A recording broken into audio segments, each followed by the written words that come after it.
Ever since I started using Anchor to record my podcast, the entire process has been seamless. Anchor has everything that I need to record and edit my podcast directly from my phone or my computer. Additionally, Anchor goes one step further and distributes my podcast for me without me having to do anything so that it can be heard on Spotify, Apple iTunes, iHeartRadio, and the many other streaming platforms that are out there. And the best part about the entire thing is that every single time someone listens to my podcast, cha-ching, I make money. Yes, honey. I get to monetize my podcast with no minimum listenership or no minimum downloads. So if you've been considering starting your own podcast, everything you need to make a podcast is on Anchor. So make sure you head on over, download the free Anchor app, or go to anchor.fm to get started.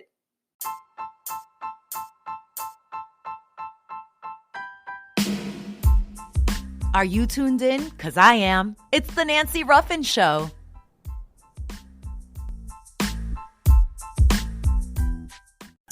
You are tuned in to the Nancy Ruffin Show, a digital global classroom where individuals across all ages, backgrounds, and career levels tune in for guidance and motivation to live life on their own terms. Hosted by award-winning author, transformation coach, and the self-proclaimed Latina Oprah, the Nancy Ruffin Show is where inspiring thought leaders, modern-day influencers, and social game changers come to discuss their own personal journeys and have real conversations about the journey to success. It's where the next generation of leaders come to tap into their potential, ignite their fire, and expand their self-awareness. So if you're ready to power up and blaze trails of positive change, then you're in the right place. Let's get started.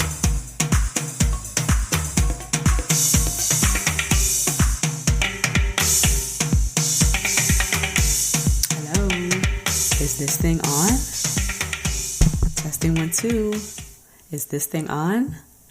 Welcome back to another episode of The Nancy Ruffin Show. I am your host, the one and only self-proclaimed Latina Oprah, aka the Purpose Professional, aka the one who is going to make sure you are living your best life. That is what we do here on the Nancy Ruffin Show. We are a personal and professional development podcast, in case you guys didn't know. And we are the best personal and professional development podcast on these internet streets.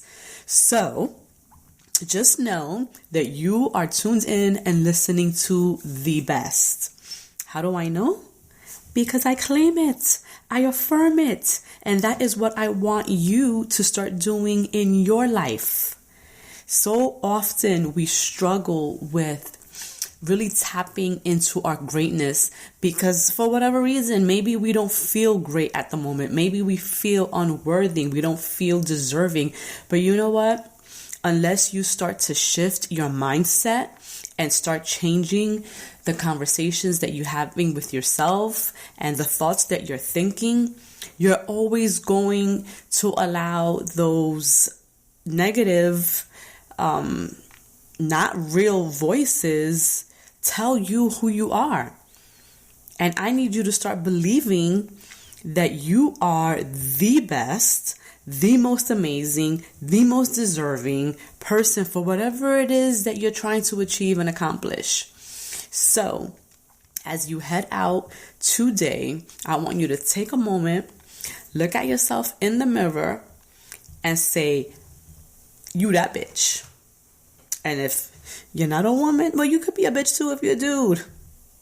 Right? Maybe not, but you get the gist. You get what I'm trying to say. I really need you all to start affirming your greatness. Because if you don't believe you're great, how are you going to exude any confidence out in the world? Why would anyone else believe you're great if you don't believe you're great for yourself?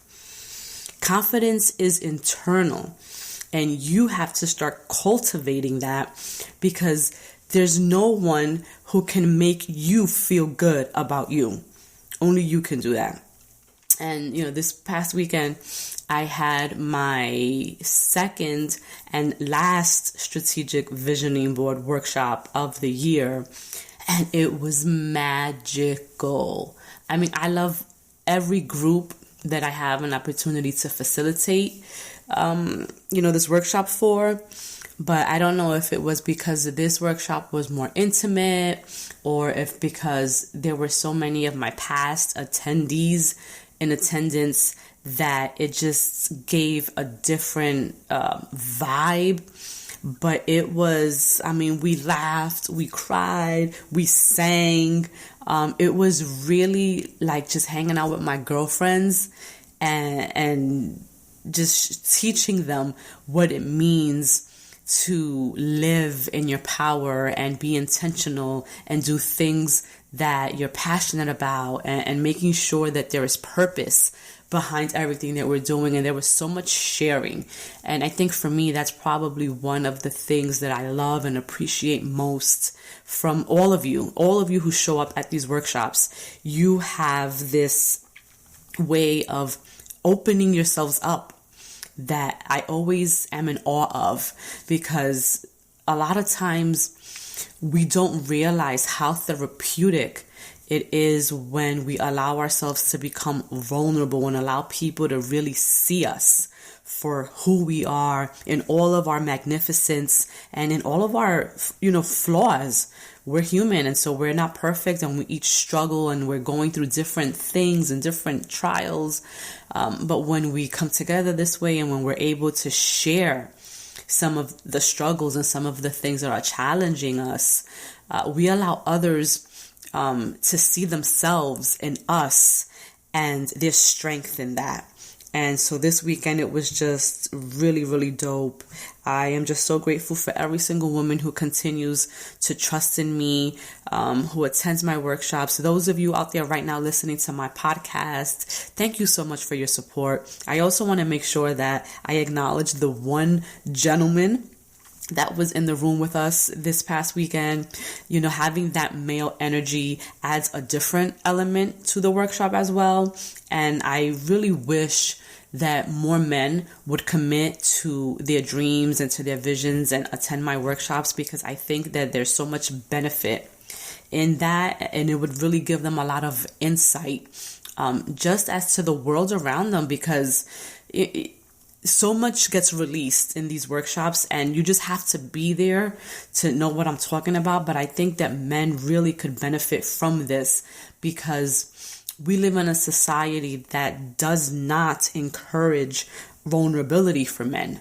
And I think that when we create these spaces that allows for that, it really allows men to look at themselves more introspectively and really start to chip away at some of the lies that society has taught us to internalize about ourselves, and about each other, specifically when it comes to men and women and gender roles and how we're supposed to show up in the world and for each other. And so the discussions that happen in the room, I think, are so important that I just wish more men would be a part, of the conversation. But this week, I actually wanted to spend some time talking about the importance of being accountable and showing up, as we shift from the workshops and this idea of really getting clear and being specific and being focused on the goals that we want to achieve. What happens once we step out of these workshop rooms and we're left, to ourselves and being responsible for the things that we say we want to manifest for ourselves during the year. How are we keeping ourselves accountable? How are we staying focused? How are we staying on track? How are we checking in with ourselves regularly to make sure that we're not deviating away from our goal or from the plan?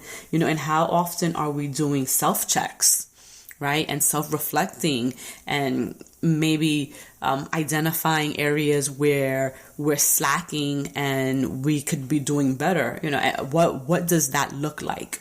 And so this week I wanted to share a few tips, for those of you who may struggle with accountability and staying focused, so that by the end of this year, you don't find yourself, looking at your vision board or at your goals and feeling defeated because you weren't able to accomplish anything. So when we get back from the break, we're going to dive right into this discussion, and I'm going to share some tips on how you can be accountable and how you need to show up for yourself.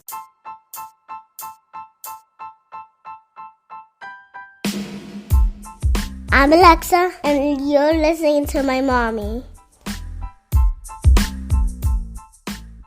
Welcome back, mi gente. You are tuned in to the Nancy Ruffin Show, your digital global classroom where individuals across all ages, backgrounds, and career levels tune in for guidance and motivation to live life on their own terms. As you know, I am your host, Nancy Ruffin, aka The Latina Oprah. And as I mentioned in our previous segment, I wanted to talk this week about what it means to be accountable and what it means to show up for yourself once you have decided that you're going to make a change in your life, or you have set a goal for yourself, or really have committed to anything, right? How do you hold yourself accountable? One of the things that I heard repeatedly at my workshop this past weekend was how many of us start off really strong at the beginning of the year when it comes, to our goals and the things that we want to accomplish. And then somewhere along the line, mid-year, end of year, as we start creeping up, to December, we somehow lose our focus, we lose momentum. And so what I wanted to talk about is how do we prevent that from happening so that we are accountable to ourselves and to what we say we want to achieve, not just for the first, half of the year, but for the entire 12 months. And so one of the things that I wanted to talk about is the importance of setting a schedule for yourself. And the reason why the schedule is so important is because it conditions your mind and it is going to get you into the habit and establish a routine where you're doing a set task every single day, right? So kind of like how we have to eat 3 meals a day. We may not always eat 3 meals a day, but we know that somewhere throughout the day, we have to eat something. It becomes part of our routine. We get a trigger in our body that tells us that we're hungry, and so then we have to go and eat. And that's a mental trigger because we've been conditioned. It might be an innate condition, but in any case, it's a trigger that tells us we have to do something. We have to eat. So being able to set a schedule for yourself is so important. You have to be able to set a new routine, especially if you're someone that knows that you struggle with sticking to a routine. And one of the things that, I encourage is that you carve into your schedule the activities or the things that you have to do on any given day. So the same way you schedule your meetings for work, or you schedule an appointment to get your hair done or your nails done, that you start scheduling in your calendar the tasks that you have to do either daily, weekly, bi-weekly, or monthly, so that you can stay on track with your goals. If you don't have a schedule and if you don't begin to cultivate a new habit or routine, that is going to be the surefire way that you lose focus and you stay off track. Because if you're not incorporating daily tasks into your daily routine or your weekly routine about the things you must do and complete in order to achieve your goal, then it's never going to happen. This is why when I have my workshops and I have the homework and I ask people to complete, to write down their goals, I also ask them to give themselves a deadline. You have to have a date, because without that date, then you're never going to know what you need to do or by when to make sure that that goal or that step gets accomplished.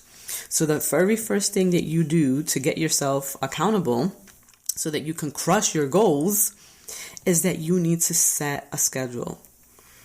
You've already written down your goals, right? You already know what it is that you have to do, because this is what I have kind of instilled in those of you who follow me. If you've been following me for a while, then you know I'm very big on making sure that everything is written down.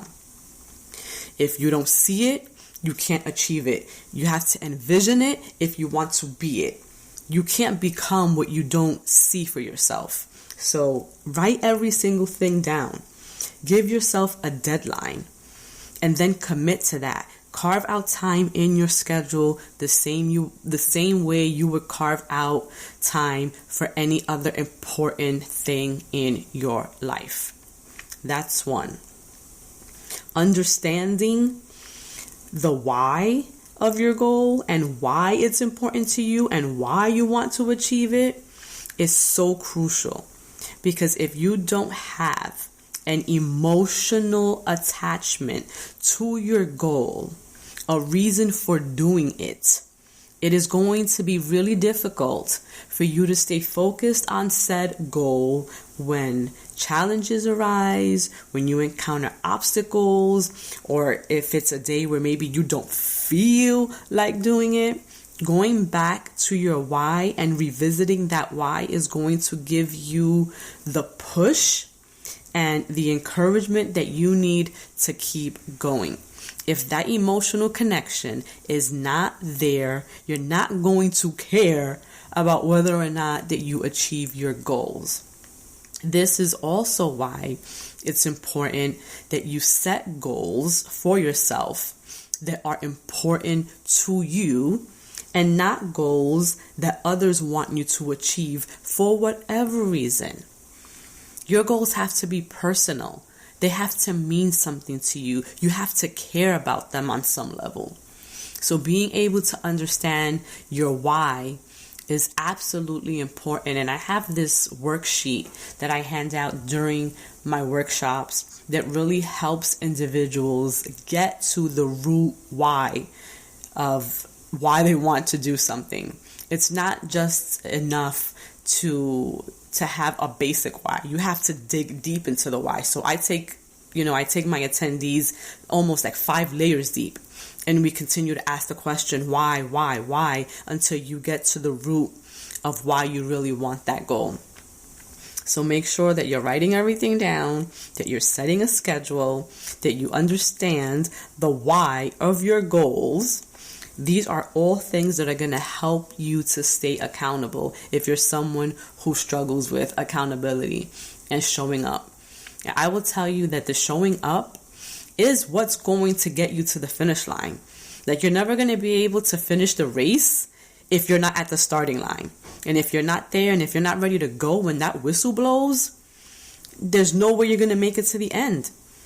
And it's just like with your goals. If you don't show up for yourself, if you're not at that starting line when the whistle blows and it's time to go, how do you expect to achieve anything by the end of the year if you're not showing up for yourself on a daily basis? You have to want the goal. You have to want to achieve it. No one can do that for you. No one can show up for you. Only you can show up for yourself. So what are you putting in place to make sure that that's happening? And one of the things that I encourage, so many people tend to put tons of goals that they want to accomplish for the year.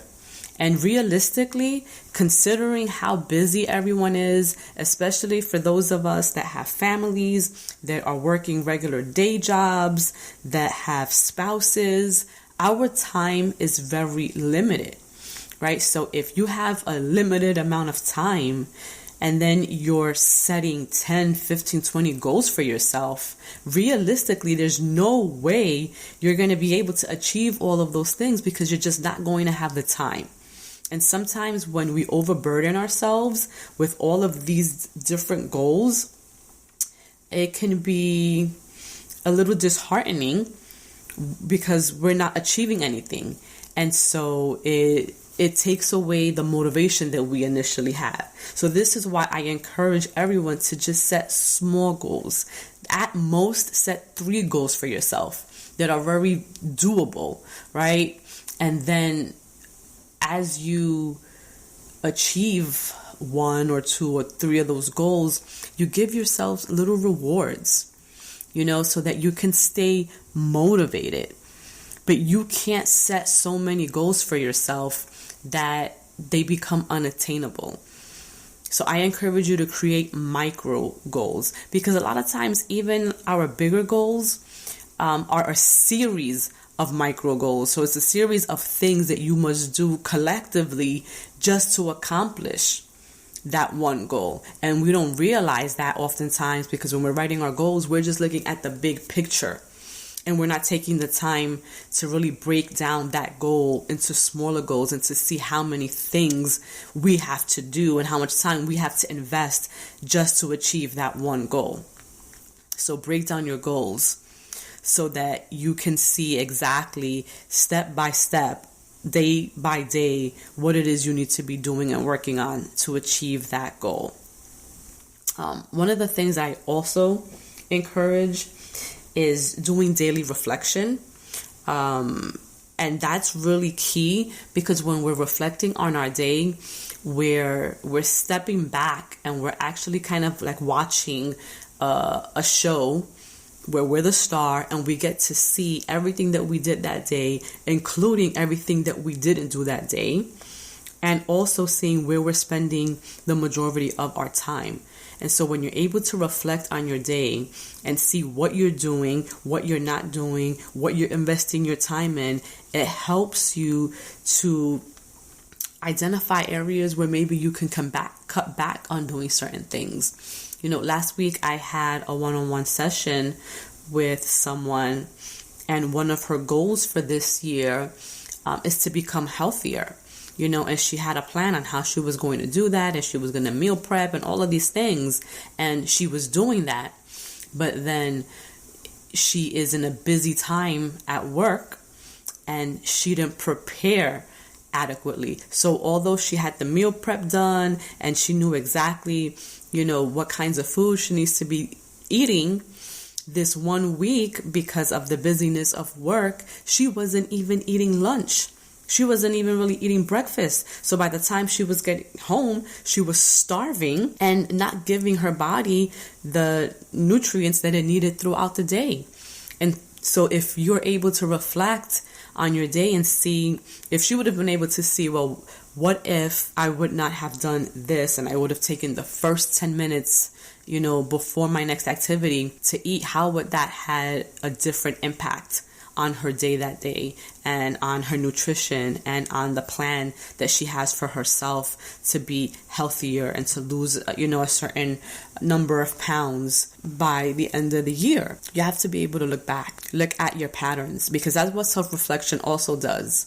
It helps you to see your patterns and your behaviors. And when you're aware of your behaviors, then you're better equipped to change them, because we can't change what we're not aware of. So being able to self-reflect is key. I encourage you, to start journaling if you're not already doing so. But being able to track what you're doing through the day is so, so important. And I think the last thing I want to add, as it relates to accountability and showing up for yourself, is maybe get yourself an accountability buddy. Someone who is going to hold you accountable when you're slacking on yourself, and that can be, a relative, it can be a coworker, it can be your spouse. For me, a lot of times my accountability partners are my children, because they know some of the things that I'm trying to do. And when I'm not doing it, they'll call me out on it. And I remember when I was really active, and I need to get back into this, but back into my health, because I wanted to be healthier and I was trying to lose some weight. And they would see me exercising daily on the days when I didn't exercise or I didn't feel like exercising. They would call me out and be like, well, Mommy, why aren't you exercising today? You need to exercise. You need to do your workouts, and so they're always watching me. And so they keep me accountable a lot of times when it comes to certain things. Another way that I remain accountable, and I shared this at the workshop this past weekend, is when I know that I want to do something and maybe I might be afraid to do something because I don't know how to do it. I throw it out on social media and I tell the world what I'm going to do, because then I have to do it because I'm a person of my word. So if I say something and I put it out into the universe and I tell people and it's out on social media, then I have to show up for myself. And that's how I keep myself accountable. So again, being self-aware and really knowing yourself and knowing what motivates you and keeps you going is so important to remaining accountable. You have to be honest with yourself. You have to know what your strengths are and what your weaknesses are. And then you have to, create plans that are going to support those things, right? So if you know that you're strong in a certain area, then that's what you're going to do. If you know that you're weak in a certain area, then what do you need to do to become stronger in that area? So just being aware, understanding who you are, being honest with yourself, committing to a schedule, creating micro goals, getting an accountability partner, and really knowing your why are going to help you stay accountable and show up for yourself this year. You have no excuses. If you fail, it's because you don't want it bad enough. If you fail, it's because you're not committed enough.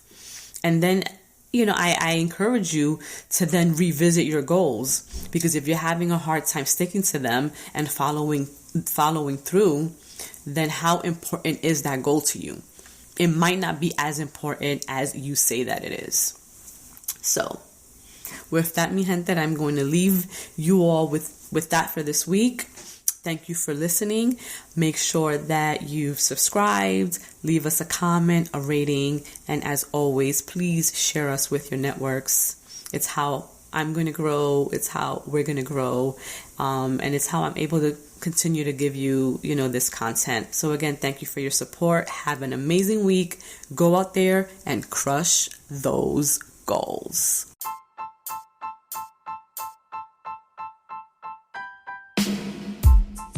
Thank you for listening to The Nancy Ruffin Show.